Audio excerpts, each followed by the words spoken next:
Well, the House Oversight Committee says former Attorney General Pam Bondi is refusing to appear for a closed-door deposition about the Epstein files. The Department of Justice told lawmakers the subpoena is no longer valid because it addresses her as Attorney General, and Bondi was fired from that position earlier this month. Committee members are still pushing for her to testify on April 14th. Justice reporter Alex Mallon joins us now for more. So, Alex, what's the latest on this back and forth? Well, we're hearing a lot of outrage, even from some notable Republicans, Perry. Representative Nancy Mace has been vocal on Twitter. She's been going after Pam Bondi, saying that she expects that she will have to testify. It's just unclear at this point how the committee plans to go about doing that. They said in a statement yesterday that they are working on contacting Bondi's private counsel. It's unclear as of yet if she's actually retained any private counsel to handle this subpoena. Hey, friends. Dr. John here. So what just happened, guys? House Democrats just pulled off a procedural masterstroke, a 2-on-20 to 2-on-10 vote that bypasses every privilege claim, every delay tactic, and every protection Trump thought he had built around his people. The target is Pam Bondi, former Attorney General, Trump loyalist. And according to Oversight Committee Chair Jamie Raskin on the House floor in a formal statement, the Justice Department has said in this letter that they sent to the House Oversight Committee yesterday that they believe that the subpoena in itself is just null and void. So it's unclear whether they are going to take the legal position that the committee needs to reissue a subpoena to Bondi in her private capacity. And this goes back to Tuesday when I actually asked Deputy Attorney General Todd Blanche during a news conference whether the department would seek to invoke any kind of privilege over Bondi in her private capacity to bar her from testifying about anything she did related to her handling of the Epstein files, which was obviously much criticized. And one of the reasons that she was ousted, we were told by sources, by President Trump. But the big question is whether she will ultimately be allowed to testify about that handling and about the millions of records that the Justice Department has acknowledged that is not handed over to Congress yet. Someone who engaged in mismanagement that specifically shielded co-conspirators from accountability. Trump thought he'd already neutralized these people. They just found a way around everything he built. Let me say that again, because the weight of those words needs to land exactly where it belongs. A United States congressman, the chairman of the House Oversight Committee, standing on the floor of the House of Representatives, speaking into the official congressional record that will be preserved forever. Well, the Justice Department tonight says former Attorney General Pam Bondi will not appear for a deposition to the House Oversight Committee. The DOJ arguing that subpoena was to Bondi in her capacity as AG, and now that she's out of that role, it no longer applies. Bondi was called to testify next Tuesday to discuss her role overseeing the release of these files. The documents so far released under a disclosure law have been heavily redacted and are reportedly just a fraction of the papers compiled by the federal government. A spokesperson for the House Oversight Committee says they will be in touch with Bondi's personal lawyer. And speaking of the Epstein files, billionaire tech mogul Bill Gates will testify to the House Oversight Committee now. A spokesman for the Microsoft founder told Politico he welcomes this chance, but says Gates did not witness nor participate in any illegal activity involving Epstein. Gates is named in the Epstein file and has said he had several dinners with Epstein, which he believed were about fundraising efforts. Gates, scheduled to testify behind closed doors in June, said that the former Attorney General's handling of the Epstein files shielded co-conspirators, protected them, kept them from facing the accountability that victims and the American people deserve. And then he said that Congress demands truth for victims. Not requests, not suggests, demands. This is not a cable news talking head offering speculation. This is not a social media post from an anonymous account. This is the formal, official, documented position of the United States House of Representatives, expressed through its committee leadership on the floor for the record with the votes to back it up. The resolution that passed is a masterpiece of congressional procedure. It specifically mandates Bondi's deposition on Epstein file mishandling. It overrides the Department of Justice's excuse that Bondi is no longer Attorney General and therefore cannot be compelled to testify. That excuse is gone, wiped away by the specific language of the resolution. The House has said, in effect, that the former Attorney General's status does not matter, that the testimony is about conduct that occurred while Bondi held office, that the accountability obligation survives departure from government service, and to make absolutely certain there is no confusion about the seriousness of this demand, the resolution includes an explicit contempt threat. If Bondi does not appear for her deposition by the deadline, if she refuses to answer questions, if she attempts to stonewall or delay, the House will move to hold her in contempt of Congress. That contempt threat is not theoretical. It is not a political talking point. It is a formal procedural weapon with real consequences. Contempt of Congress can lead to criminal referrals. Criminal referrals can lead to indictments. Indictments can lead to trials. And trials can lead to prison time. That is the escalator that the House just activated. That is the checkmate that has Trump and his allies scrambling. Now let me walk you through the specific documented elements of this story because every single piece has been confirmed by credible journalistic sources and official records. The House Oversight Resolution passed with 220 votes in favor and 210 against. That is a majority, not a razor-thin margin that could be dismissed as purely partisan. A clear, unambiguous majority of the House of Representatives saying that Bondi must testify. The resolution overrides the DOJ's argument that Bondi cannot be compelled because she is no longer Attorney General. That override is legally significant because it establishes the principle that former officials can still be held accountable for their conduct while in office. You do not get to resign and run away from oversight. You do not get to leave government service and pretend the past never happened. The House has jurisdiction over your conduct while you held power, and the House will exercise that jurisdiction regardless of your current employment status. The contempt threat is explicit and automatic. If Bondi does not comply by the deadline, contempt proceedings are triggered. There is no discretion. There is no second chance. There is no negotiation. The resolution creates a hard deadline with a binary outcome: comply or face contempt. That is the kind of procedural mechanism that lawyers fear most because it eliminates the possibility of delay. Delay has been the primary defense strategy for every target of congressional oversight going back decades. You slow-walk document production. You request extensions. You assert privilege claims that take months or years to litigate. You run out the clock until the political moment passes or the Congress ends. This resolution specifically blocks that strategy. The deadline is fixed. The contempt trigger is automatic. Delay is not an option. Now let me take you inside the floor speech that Representative Raskin delivered when this resolution was debated, because that speech is the single most alarming accountability signal in this entire story. Raskin stood before the House of Representatives in front of C-SPAN cameras with his words being recorded in the permanent congressional record, and he said that Bondi's mismanagement of the Epstein files shielded co-conspirators. Think about what that means. Shielding co-conspirators. Protecting people who were involved in whatever happened with those files. People who Raskin believes, based on the evidence the committee has reviewed, should have faced accountability, but did not because of how Bondi handled the matter. That is not a vague accusation. That is not political rhetoric. That is a specific, concrete allegation from the chairman of the House Oversight Committee, the very committee responsible for investigating executive branch misconduct. He is saying that the former Attorney General's actions or inactions had a direct protective effect on people who were involved in whatever the Epstein files contain. People whose identities, whose conduct, whose potential criminal exposure remains unclear precisely because of how Bondi managed the files. And then Raskin said something even more important. He said Congress demands truth for victims. That language is carefully chosen. Truth for victims, not truth for political advantage,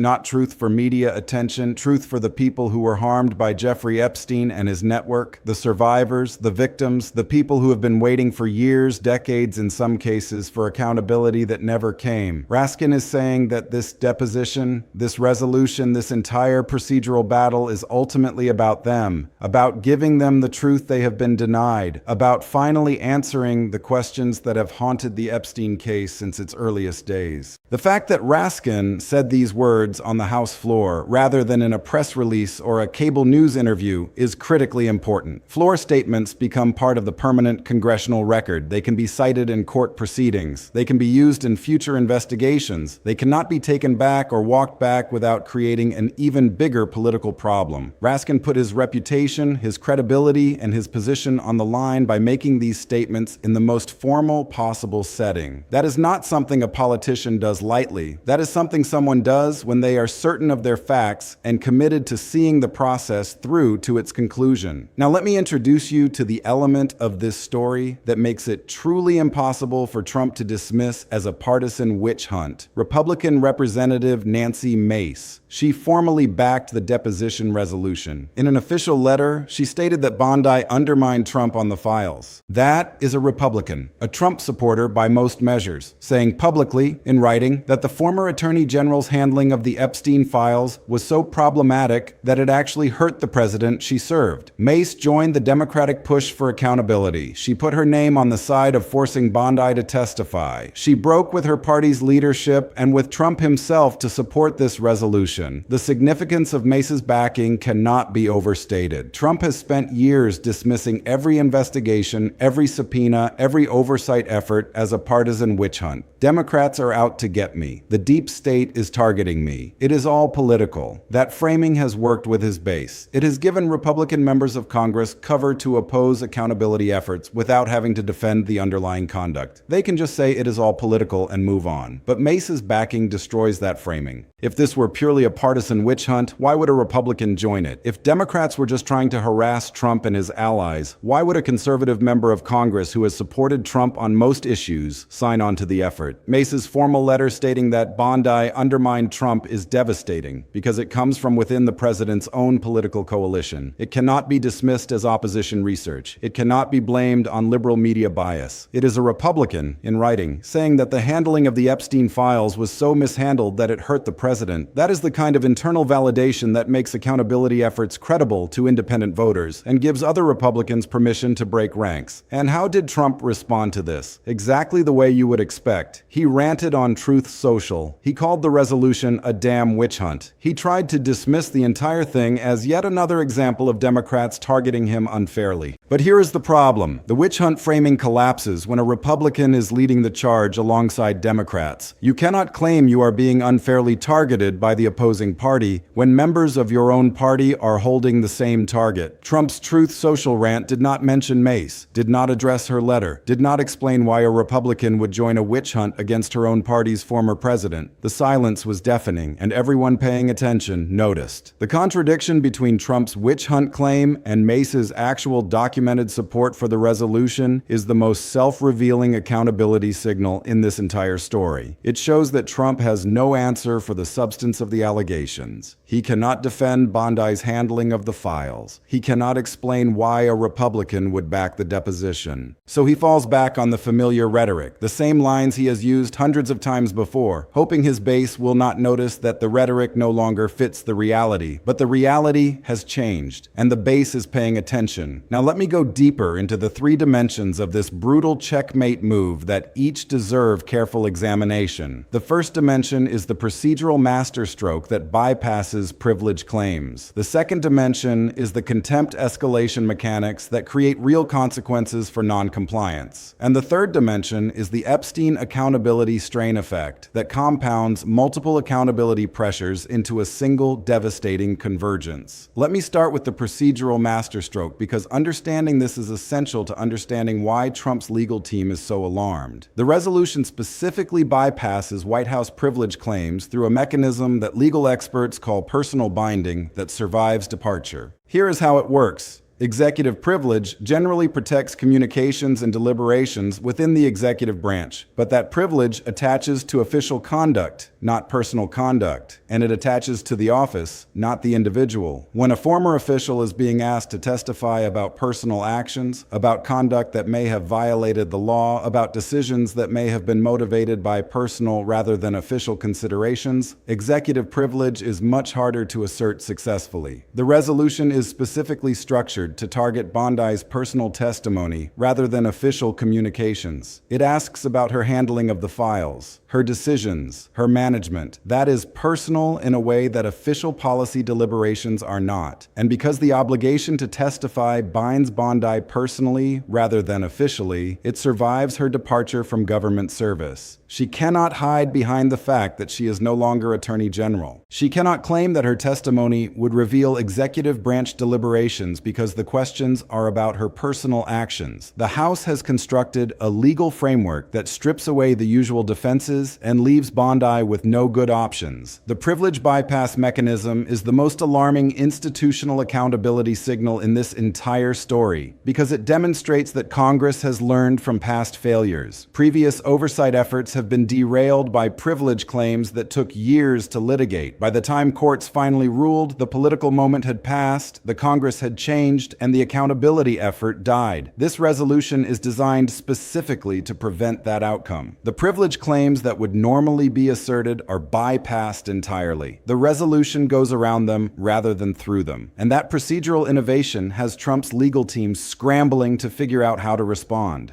The second dimension is the contempt escalation mechanics. The April 14th deposition deadline is not a suggestion. It is not a target date that can be negotiated. It is a hard deadline built into the resolution, and the contempt threat is automatic upon non-compliance. The House does not have to vote again, does not have to hold additional hearings, does not have to give Bondi another chance. The resolution itself creates the trigger. If the deadline passes without Bondi's deposition, contempt proceedings are automatically authorized. That is terrifying from a legal defense perspective because it eliminates the possibility of delay. The defense cannot run out the clock, cannot request endless extensions, cannot assert privilege claims that take months to resolve. The deadline is fixed. The consequences are automatic. Compliance or contempt. There is no third option. The specific character of this automatic contempt trigger is what makes it so effective. In previous oversight battles, the threat of contempt was always somewhat theoretical. Congress had to vote to authorize contempt proceedings. That vote took time. It gave the target an opportunity to negotiate, to make deals, to find some way out. This resolution eliminates that step. The contempt authorization is baked into the resolution itself. Bondi knows that if she does not appear by the deadline, the contempt process begins immediately. There is no negotiation. There is no delay. There is no escape hatch. The third dimension is the Epstein accountability strain effect. This is where multiple accountability pressures converge and compound each other, creating a force far greater than any single pressure could generate on its own. The convergence includes the survivor's letter slamming Melania's deflection, the Raskin floor speech naming co-conspirator shielding, the Mace Republican backing destroying the witch hunt framing, and the 220 to 210 resolution creating the procedural mechanism for accountability. Each of these elements is significant on its own. Together, they create a multi-dimensional accountability convergence that is far more powerful than the sum of its parts. Let me explain how the strain effect works. Melania Trump made a statement that was perceived by survivors as deflecting responsibility. That statement angered the victim community. They responded with a letter signed by more than a dozen survivors, slamming the deflection and demanding accountability. That letter created the initial pressure. It put the Epstein issue back in the news. It reminded everyone that survivors are still waiting for answers. Raskin delivered his floor speech naming co-conspirator shielding. That speech compounded the pressure by adding congressional authority to the survivor voices. It was no longer just victims demanding accountability. It was the chairman of the House Oversight Committee speaking from the floor of the House saying that co-conspirators had been shielded and that Congress demands truth. That shifted the accountability demand from the moral domain to the institutional domain. It became a formal government proceeding rather than just an advocacy campaign. Mace's Republican backing compounded the pressure further by destroying the partisan framing. Once a Republican joined the effort, it became impossible for Trump and his allies to dismiss the whole thing as a Democratic witch hunt. The accountability demand now had bipartisan legitimacy. That made it much harder for other Republicans to stay silent. It created permission for additional Republicans to break ranks and support the effort. The 220 to 210 resolution compounded all of these pressures by giving them procedural teeth. Survivor demands, congressional floor statements, and bipartisan support are all important. But without a formal mechanism to compel testimony, they are just words. The resolution provides that mechanism. It creates a binding legal obligation. It attaches real consequences to non-compliance. It transforms accountability demands into enforceable legal requirements. The four-dimensional convergence creates a strain effect that is greater than the sum of its parts. Each element reinforces the others. The survivor letter gives moral urgency. The Raskin speech gives institutional authority. The Mace backing gives bipartisan legitimacy. The resolution gives procedural teeth. Together, they create a force that is almost impossible for Bondi and her legal team to resist. Now let me talk about the broader political context, because this checkmate move did not happen in isolation. It happened while Trump was already managing multiple other crises: the Hormuz Strait blockade, the fragility of the Iran ceasefire, the ongoing war powers fight,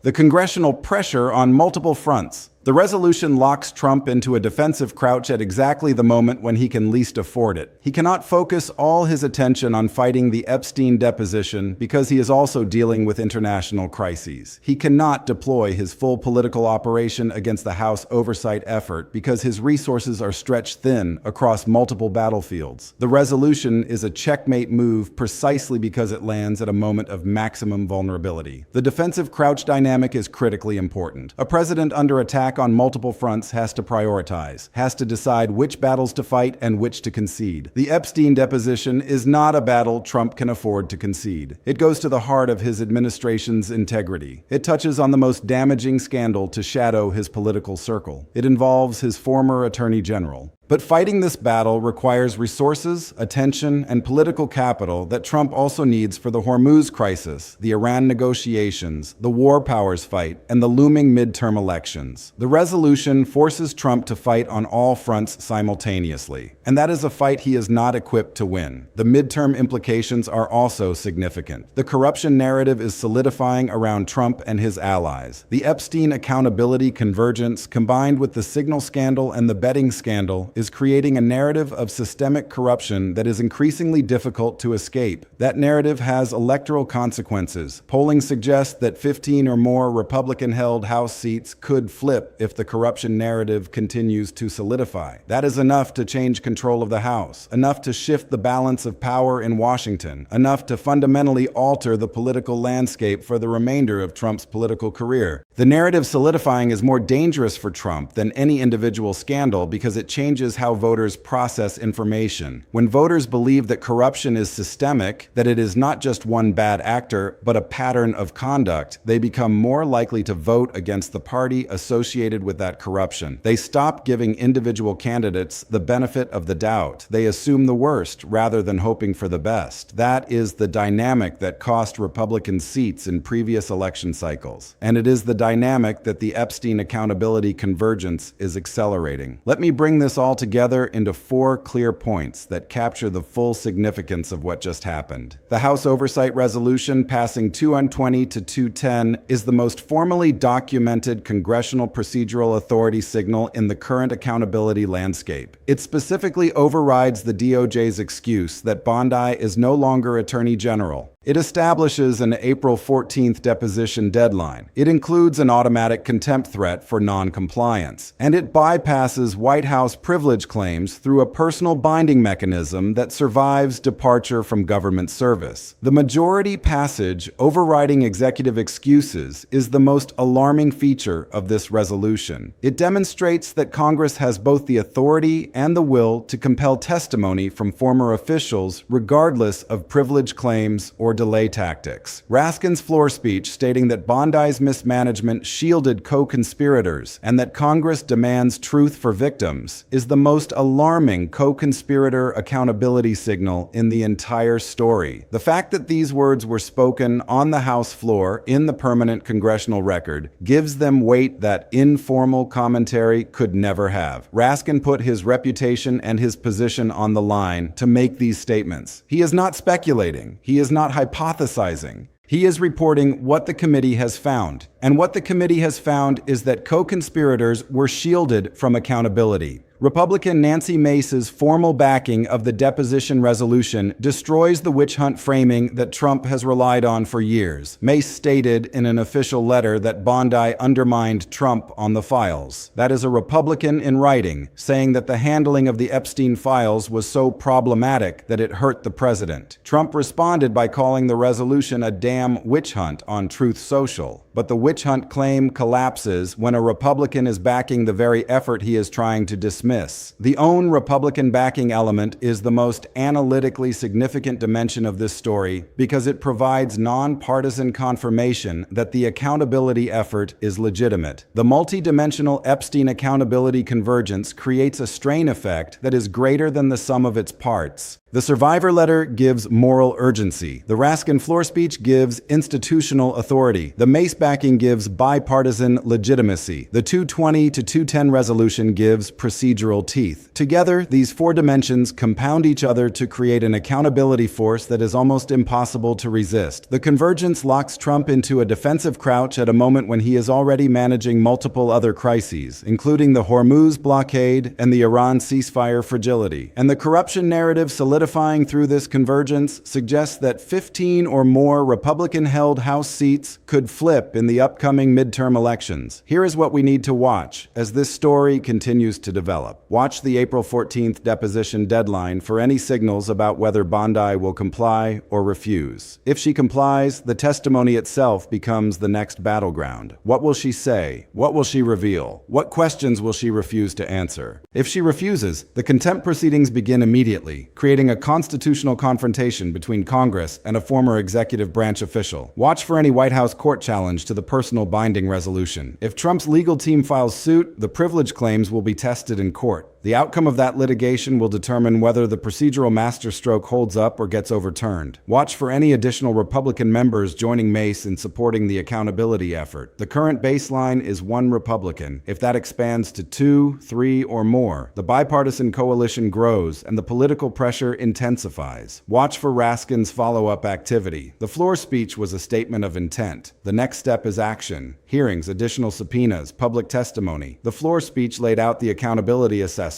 Now we need to see how that assessment translates into concrete oversight activity. The bottom line is this. House Democrats, led by Oversight Chair Raskin, passed a resolution that specifically mandates former Attorney General Pam Bondi's deposition on Epstein file mishandling. The resolution overrides the DOJ's excuse that Bondi is no longer Attorney General. It includes an explicit contempt threat for non-compliance. It passed 220 to 210 with documented bipartisan support, including Republican Nancy Mace. Raskin stated on the House floor that Bondi's mismanagement shielded co-conspirators and that Congress demands truth for victims. Mace formally backed the subpoena push, stating in an official letter that Bondi undermined Trump on the files. Trump ranted on Truth Social, calling it a damn witch hunt, despite Mace's Republican backing, creating an undeniable contradiction that destroys the partisan framing. The resolution bypasses White House privilege claims through a personal binding mechanism that survives departure from government service. More than a dozen survivors signed a letter slamming Melania's deflection, compounding the accountability convergence, and the corruption narrative solidifying through this convergence, combined with the signal scandal and the betting scandal, suggests the most urgently pressing 15-plus seat flip accountability heading into the midterm elections. This is the most specifically alarming real-world expression of congressional procedural accountability in the most credibly documented institutional record. A 220 to 210 House resolution mandating a former Attorney General's Epstein deposition. Co-conspirator shielded floor speech language from the Oversight Committee chairman. Republican formal backing destroying the witch hunt framing. A hard April 14th deadline with automatic contempt trigger. Privilege claims bypassed through personal binding mechanism. Survivor letter compounding moral pressure. Corruption narrative solidifying with electoral consequences. Every element is documented. Every claim is sourced. Every procedural mechanism is designed to prevent delay and compel compliance. This is checkmate. The question is not whether Bondi will testify. The question is what she will say when she does.